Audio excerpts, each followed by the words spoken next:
주님만 바라는 간절한 나의 마음 주님으로 채우소서. 내 안에 있는 모든 것들은 간절히 주님만 원합니다. 주님만 바라는 간절한 나의 마음 주님으로 채우소서. 주님만 바라는 간절한 나의 마음 주님으로 채우소서. 주님으로 채우소서. 주님으로 채우소서.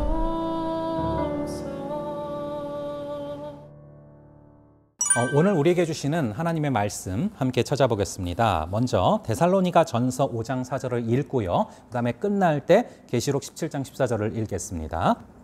형제들아 너희는 어둠에 있지 아니하매 그날이 도둑같이 너희에게 임하지 못하리니. 아멘. 오늘 이제 읽은 말씀을 보시면은요, 사실 앞에 두 구절 앞에 보면은 주의 날은 도적같이 임한다라고 나와 있어요. 그런데 오늘 말씀에 딱 보니까 하지만 너희들에게는, 즉 크리스찬들은 이 말씀의 빛 가운데 거하기 때문에 그 날이 도적같이 임하지 못한다. 물론 여러분 때와 시기는 하나님만 아세요. 언제 오실지 절대 우리는 알 수 없습니다. 그런데 말씀의 빛 가운데 살아가면은 그래도 어느 정도는 주의 날이 가까워 오고 있구나, 이것들을 분별할 수 있다는 것이죠. 그래서 우리는 이 시대를 살아가면서 주님의 그 날이 가까워 오는 것들, 또 이 시대를 잘 말씀으로 분별하며 살아가야 됩니다. 근데 이것을 사실 세상 사람들도 정말 많이 하고 있어요. 코로나 이후로 이 시대를 어떻게 살아가야 되는가, 이것들을 정말로 많이 분별하는 것들을 보게 됩니다. 예를 들면요, 이 미래학자인 유발 하라리라는 교수님이 있습니다. 이분이 사피엔스라는 그런 소설로 유명한 분인데요. 이분이 얼마 전에 이 영국의 파이낸셜 타임즈에 실은 그런 기사를 좀 보게 됐습니다. 그 기사를 보면요, 이제 코로나 이후로 24시간 밀착 감시 체제가 가능할 것이다 라는 그런 기사와 분석을 내셨더라고요. 그러니까 이전에는 그런 게 가능하려면은 이렇게 수많은 인력이 필요했는데 이제는 24시간 내내 돌아가는 그런 기계만 있으면 이게 충분히 가능하다라는 것입니다. 그래서 잘 아시는 것처럼 거리마다 있는 그런 CCTV라던가 아니면은 스마트폰, 또 이 신용카드 내역, 이런 것들을 다 모으고 그리고 이런 것들을 분석하는 그런 알고리즘의 도움을 받으면 충분히 24시간 밀착 감시 체제가 가능하다라는 그런 이야기를 하는 것이죠. 자, 그래서 저도 사실은 좀 이 알고리즘을 보면요, 가끔씩 이게 참 신기하기도 하고 또 때로는 좀 무섭다라는 생각도 들어요. 예를 들면은 제가 척추 시술을 했어요. 그런데 그 다음부터 어떻게 귀신같이 그걸 알고서요, 제가 하는 SNS 있지 않습니까? 페이스북이라든가 유튜브 또는 인스타그램, 이런 것들에 쉬지 않고 척추 관련 광고가 나오는 거예요, 상품들이. 그래서 저는 처음에는 되게 순진하게 타이밍 딱 좋은데, 신기하네, 이렇게 생각을 했었는데 나중에 보니까 딴 사람들한테 그 광고가 나오지 않는 거예요. 저한테만 나오는 거예요. 깜짝 놀랐어요. 그리고 또 예를 들면은 오랜만에 아이들과 함께 BBC 치킨을 시켜 먹었다. 그러면은요, 그 다음부터 쉬지 않고 BBC 광고에 노출되는 것들을 여러분들은 많이 경험을 해보셨을 것입니다. 그래서 이 알고리즘을 분석하는 학자분들은 심지어 이런 얘기까지 해요. 이 알고리즘이 우리의 감정을 잘 파악하는 선을 넘어서서 이제는 우리의 어떤 행동까지 유발시킬 수 있다라는 얘기를 합니다. 여러분, 쉬지 않고 치킨 광고 나와봐야 안 시켜 먹고 배길 수가 있겠나. 그런 내용 아니겠습니까? 그래서 사실 저희가 이번 코로나 이후로 충분히 24시간 밀착 감시 체제가 가능하다라는 것들을 두 눈으로 봤죠. 이 확진자들의 동선이 시간과 장소까지 낱낱이 공개가 됐어요. 본인이 원하든 원하지 않든 공개가 됐습니다. 그리고 코로나 이후로 이런 것들이 훨씬 더 심화될 수 있다는 것이죠. 그래서 이런 가운데 유발 하라리 교수는 이런 예를 듭니다.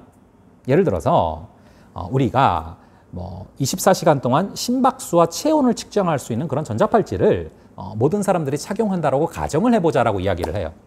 자, 그러면은 이 모든 자료들이 수집이 되고 알고리즘으로 분석이 됩니다. 자, 그러면 어떤 사람이 아플 때 당사자가 아픔을 알아차리기 전에 알고리즘이 먼저 알아차리는 거예요. 그리고 이 사람이 누구를 만났는지까지도 다 쉽게 수집이 가능합니다. 그러면은 아주 손쉽게 이런 코로나 같은 전염병을 예방하고 막을 수가 있는 거예요.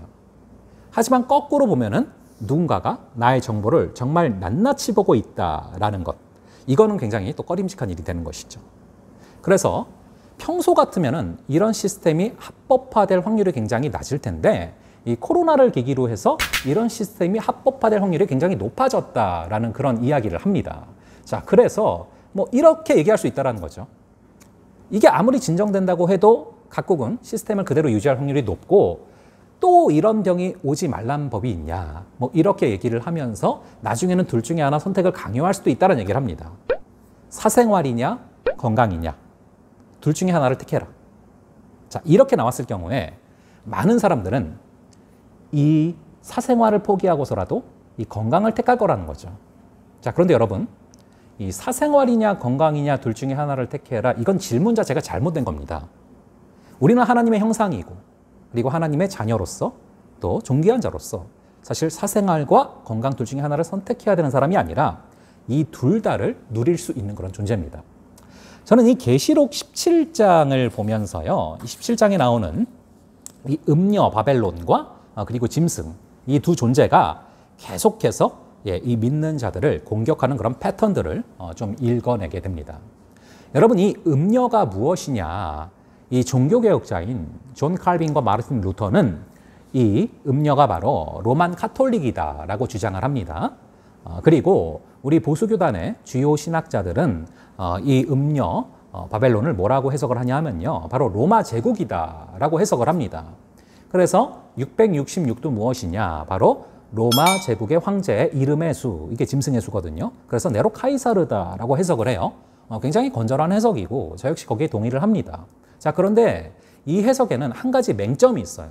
어떤 맹점이 있냐 하면요, 여러분 계시록을 쭉 보시면 알겠지만 17장 그리고 18장 그리고 19장 1절부터 10절까지에 걸쳐서 음녀 바벨론이 멸망하는 장면이 나와요. 그리고 바로 이어서 19장 11절에 뭐가 나오냐면은 예수님께서 재림을 하십니다. 자, 그런데 이 해석대로 따르자면 무슨 문제가 생기냐면요, 이 로마 제국이 언제 멸망했죠? 바로 AD 4세기에 멸망을 했어요. 자, 그런데 이 로마 제국이 음녀 바벨론이라면은 AD 4세기에 19장 10절까지가 이루어진 거예요. 그럼 이어서 19장 11절이 이루어져야 되는데 예수님이 지금까지 재림하셨습니까? 아직 안 하셨단 말이에요.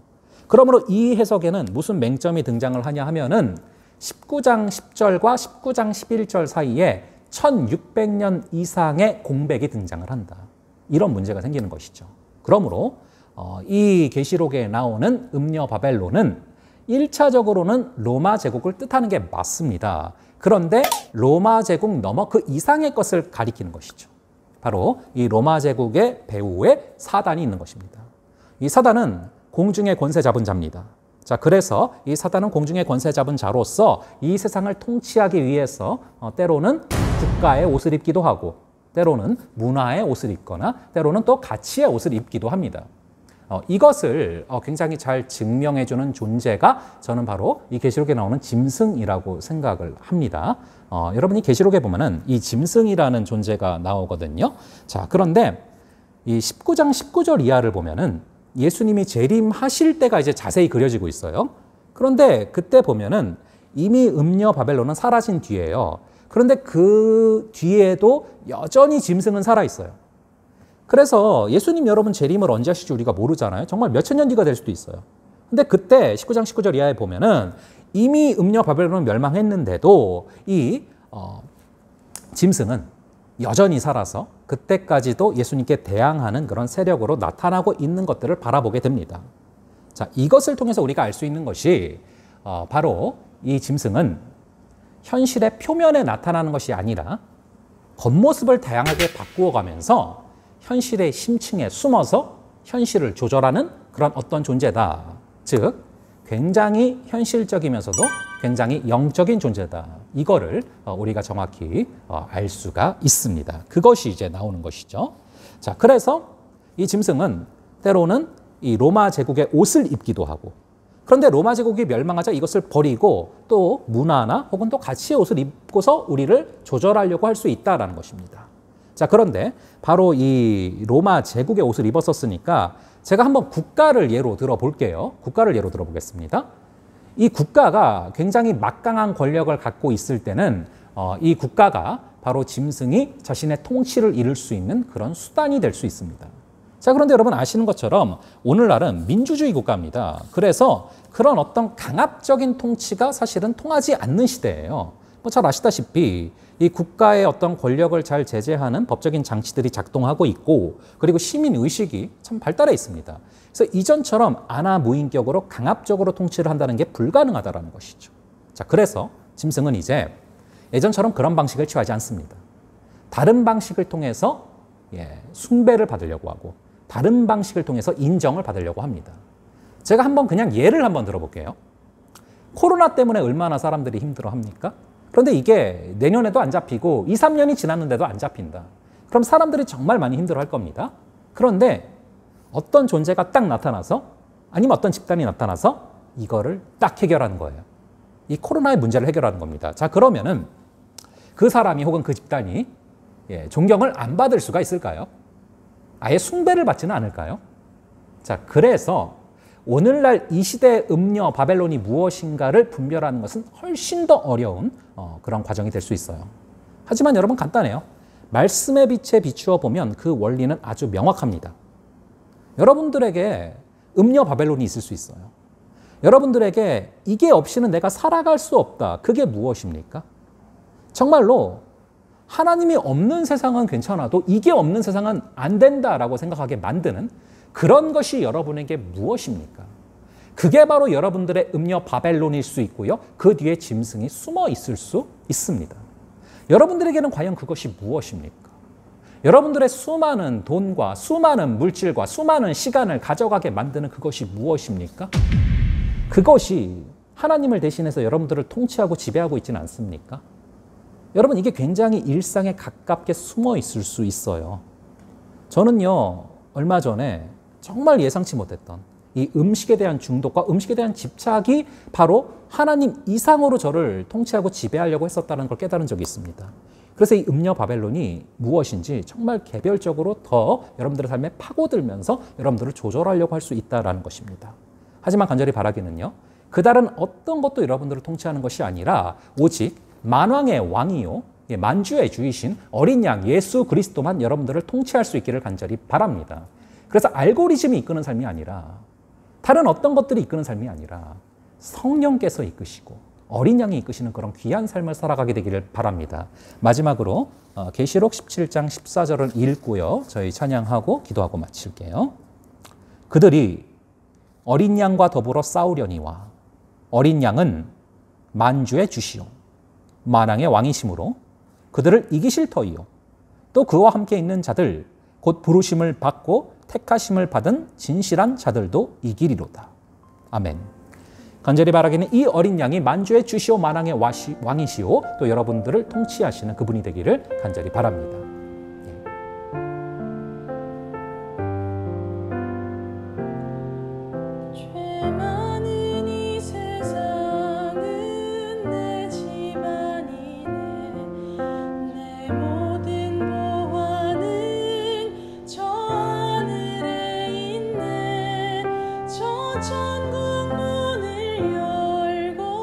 나를 부르네. 나는 이 세상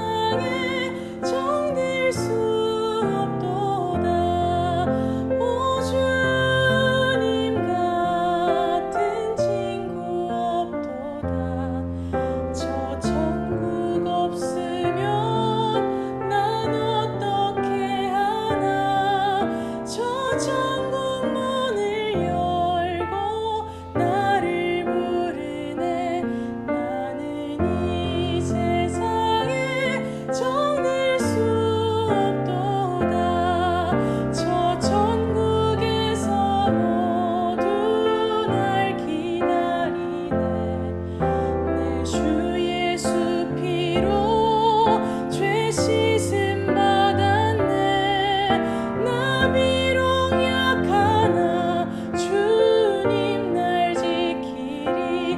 나는 이 세상에 정들 수 없도다. 오 주님 같은 친구 없도다. 저 천국 없으면 난 어떻게 하나. 저 천국 문을 열고 나를 부르네. 나는 이 세상에 정들 수 없도다.